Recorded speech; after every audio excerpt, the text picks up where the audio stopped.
Everyone, welcome to simply மணி. உனக்கு தான் cycle வந்திருக்குன்னு சொன்ன உடனே ஒருத்தன் அப்பா மேலேயே ஏறி ஜாலின்னு படுத்துட்டான். இந்த வீடியோவில் நம்ம இப்படி பாட்டாக வந்திருக்க சைக்கிளை எப்படி ஒரே பீஸாக மாற்றலாங்கிறத பார்க்கலாம்.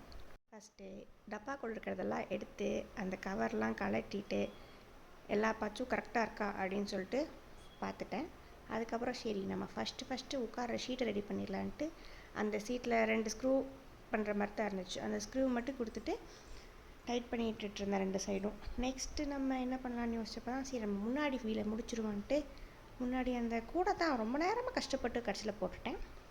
அப்புறம் அந்த ஹேண்டில் பாரையும் வச்சு ஃபிட் பண்ணிவிட்டு அந்த ஒரு ஸ்க்ரூ பெரிய ஸ்க்ரூவாக கொடுத்துருந்தாங்க, அதையும் வச்சு சுற்றி கடைசியாக ஒரு வழியாக நம்ம ஹேண்டில் பாரை முடிச்சிட்டோம்.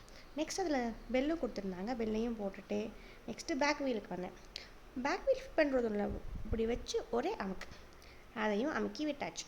சுற்றுதான் 2 பக்கமும் சுற்றுது, பண்ணியாச்சு. நெக்ஸ்ட்டு வேறு என்ன, ஓகே முன்னாடி ஹேண்டிலுக்கு அதை உள்ளே விட்டு நல்லா ஃபிக்ஸ் பண்ணிவிட்டு நெக்ஸ்ட்டு நம்ம பின்னாடி ஹேண்டிலுக்கும் முன்னாடி ஹேண்டிலுக்கும் பாலமாக அமைய போகிற இந்த கம்பியை நம்ம மாட்டி வச்சுக்கலாம். ஆக்சுவலி இது கொஞ்சம் மாட்டுறதுக்கு தான் அந்த ஸ்க்ரூ கலண்டு ஓடிட்டு இருந்துச்சு. தென் எப்படியோ பின்னாடி ஸ்க்ரூவை மாட்டிட்டு முன்னாடி ஸ்க்ரூவையும் மாட்டிட்டேன். அவ்வளோதான். கடைசியாக அந்த சைக்கிள் பார்க்குறதுக்கு இப்படி தான் இருந்துச்சு.